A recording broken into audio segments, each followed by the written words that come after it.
తాకట్టులో ఉన్న బంగారాన్ని విడిపించి ఆ రోజున్న మార్కెట్ ధర కట్టి మిగిలిన డబ్బును మీకు అందిస్తుంది ఎస్వీఎస్ గోల్డ్.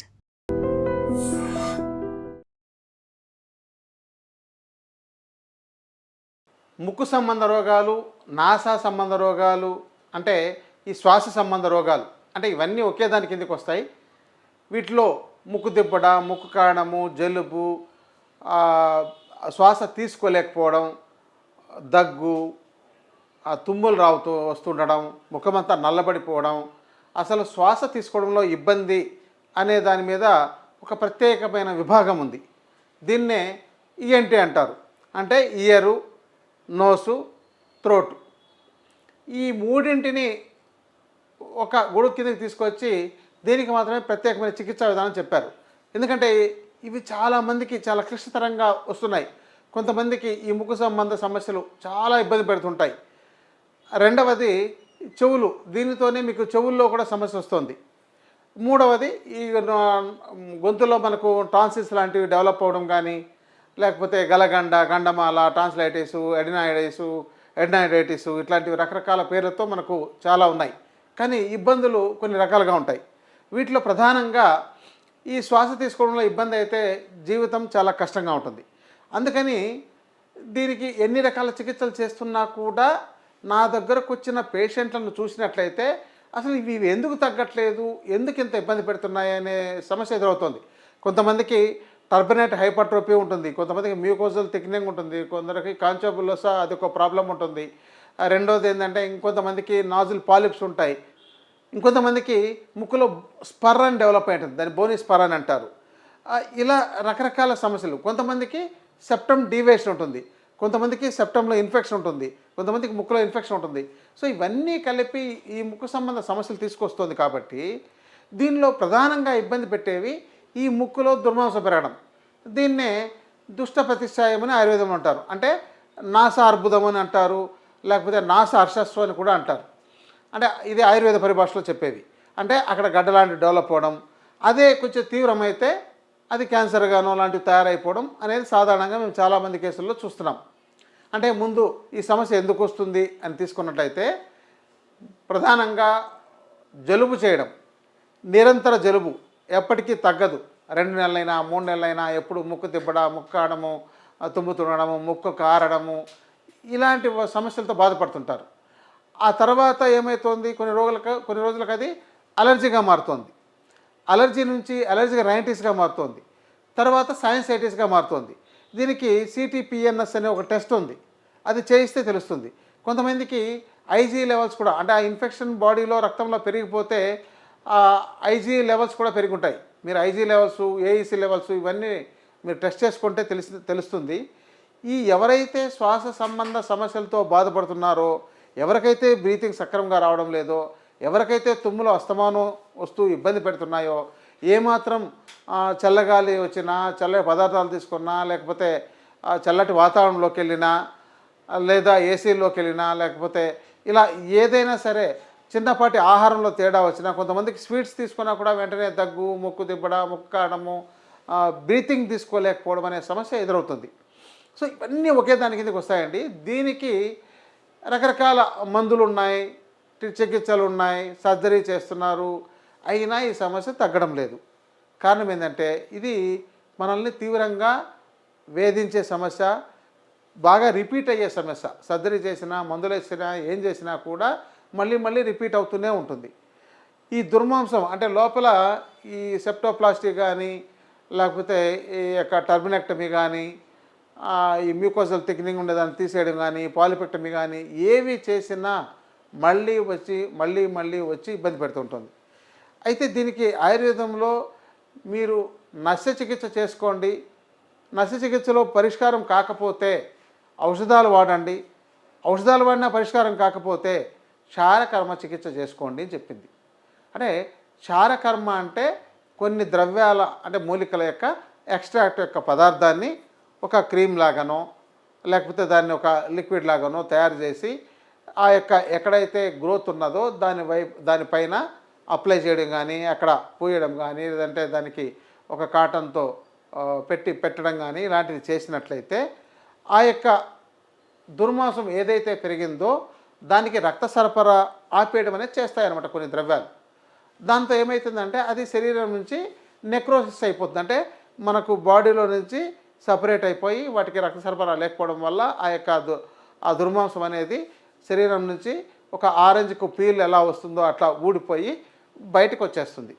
ఈ చికిత్స చేసుకుంటేనే తగ్గుతుంది అని ఒక ఫైనల్ ట్రీట్మెంట్గా చెప్పబడింది. అయితే ఈ ట్రీట్మెంట్ ఎంతమంది చేస్తున్నారు అంటే ఆయుర్వేదంలో చెప్పబడింది, కానీ చేసేటోళ్ళు చాలా తక్కువ ఉన్నారు. ఎందుకంటే ఇది ఒక క్రిటికల్ సమస్య, చేయడము కష్టం, ఆ ఔషధాలు తయారు చేసుకోవడం కష్టం, దీంతో కాంప్లికేషన్స్ వచ్చే అవకాశాలు ఉంటాయి. అది ఎదుర్కోవాలి. అసలు ఎలాంటివి వస్తాయో తెలియదు. ఇది థియరిటికల్గా మనకు బాగుంది, కానీ ప్రాక్టికల్గా దీంతో చాలా తక్కువ మంది చేస్తున్నారు. సో నేను నా యొక్క 25 ఏళ్ల అనుభవంతో రకరకాల ప్లేసులు తిరగడం, వీటి మీద రకరకాల చర్చలు చేయడం ఇలాంటివి చేసినా కూడా నాకు థియరిటికల్గా వచ్చిందే కానీ ప్రాక్టికల్గా నేర్పేవాళ్ళు ఎవరూ లేకపోయారు. అయితే కొంతమంది మీద ముందు బంధువుల్లోనూ ఫ్రెండ్స్తోనూ వీళ్ళకున్న వాళ్లకు ఈ చికిత్స చేస్తే చాలా వరకు అద్భుతంగా పనిచేసింది. వాళ్ళకి మళ్ళీ ఈ సమస్య రాకుండా చాలా బాగా కాపాడుతుంది. ఇది చూసి ఈ చికిత్సా విధానాన్ని కొనసాగిస్తున్నాం. అయితే దీంతో కొంతమందికి చిన్న చిన్న కాంప్లికేషన్స్ వచ్చాయి. ఎందుకంటే వాళ్ళకు ముందుగా ప్రిపేర్ చేయాలి. చాలామంది మాకు రాగానే వెంటనే చేసేయండి, ఈ సమస్య తగ్గిపోవాలని అంటారు. కొంతమందికి అలా చేయకూడదు. వాళ్ళకు ఇన్ఫెక్షన్ ఉంటుంది, లోపల అలర్జీ ఉంటుంది. ఆ అలర్జీ అంతా తగ్గించడానికి మందులు వాడించాలి. ఆ తర్వాత వాళ్ళకు ఆ వూండు బాగవలేక హీల్ తొందరగా కాలేకపోతుంటుంది. అంటే వూండ్ హీలింగ్ కెపాసిటీ తక్కువ ఉంటుంది. అంటే ఆ మాంసం అంతా ఊడిపోయిన తర్వాత ఎక్కడైతే మనకు ఆ యొక్క ప్రాంతం ఊడిపోయిన ప్రాంతం ఉందో, ఆ దుర్మాంసం వచ్చేసిన ప్రాంతం ఉందో, దాంతో మళ్ళీ సక్రమంగా ఆ యొక్క అక్కడున్న శరీర భాగాలన్నీ కూడా బాగా హీల్ అవ్వాలి.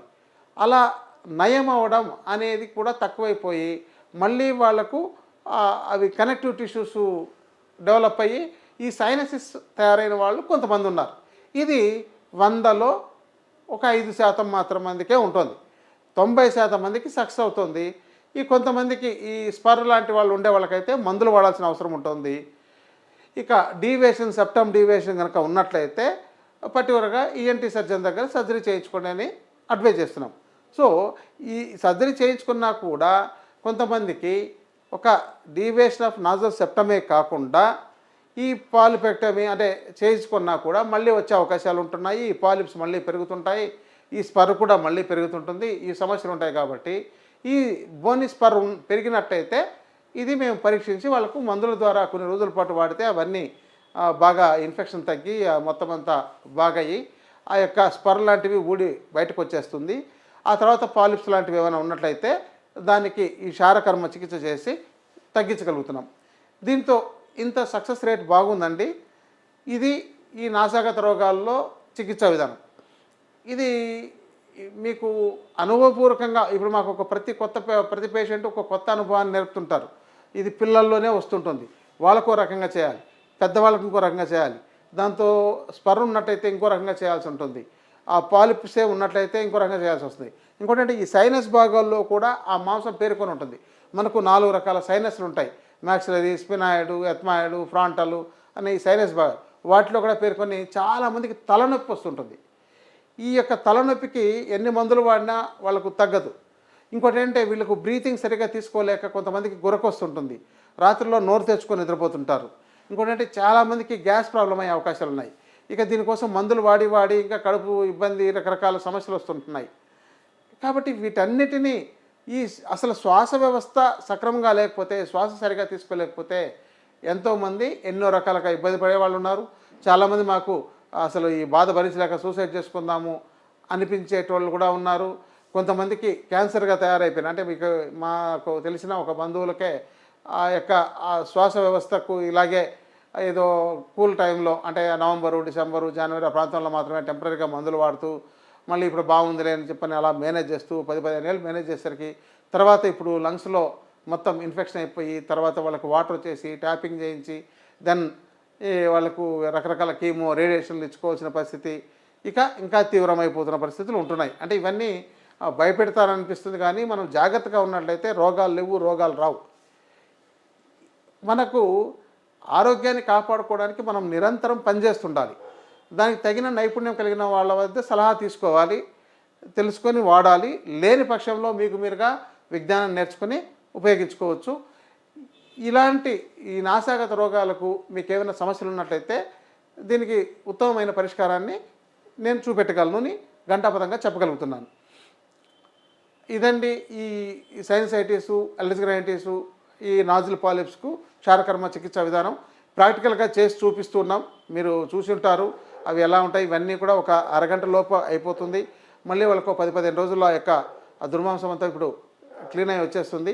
గతంలో ఎవరికో కొంతమందికి అంటే మేము చేసినప్పుడు కొత్తగా కొన్ని కేసెస్ ఉంటాయి. ప్రతి వ్యక్తి ఒక కొత్త కేసు లాగానే ఉంటుంది కాబట్టి కొందరి విషయంలో సరైన ఫలితాలు రాకపోతే వాళ్ళకు ఆ డాక్టర్ మంచివాడు కాదనో, లేకపోతే ఆ యొక్క ట్రీట్మెంట్ మాకు సఫలం కాలేదనో, డబ్బులు దబ్బేశారనో ఇలాంటివి చేసే కామెంట్స్ కూడా ఉంటాయి.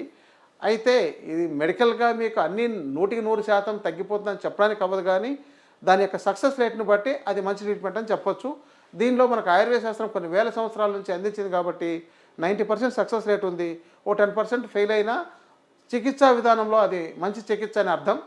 కాబట్టి ఎవరైనా మీకు ఏదైనా సరైన ఫలితాలు రాకపోతే మీరు దాన్ని నిందించాల్సిన అవసరం మీకు ఉండొచ్చు. కానీ ఒక ఉత్తమ చికిత్సా విధానాన్ని అర్థం చేసుకుని వాళ్ళు పరిష్కరించుకోగలిగితే మంచిది. నమస్తే. And for more videos, Please subscribe to iDream. Please subscribe to iDream. Please subscribe iDream. And please subscribe to iDream. For more videos, subscribe to iDream. please like, share and subscribe to the channel. Congratulations, iDream. Subscribe to iDream. Subscribe to iDream. So subscribe to iDream Media. iDream team andarki huge congratulations. Please subscribe iDream Media. Please subscribe to iDream. Subscribe iDream. Please subscribe to iDream. iDream అంటే నా కళల ఛానల్ను subscribe చేసుకున్న నోరు తిరుగుతలేదు. మీరైతే గంట గుర్తు కొట్టండి. For more such videos, please subscribe to iDream. Subscribe to iDream. Please subscribe to iDream. Please subscribe iDream Media. Please do subscribe to iDream. Please subscribe to iDream Media. For best entertainment and information, please subscribe iDream. And don't forget to subscribe to iDream.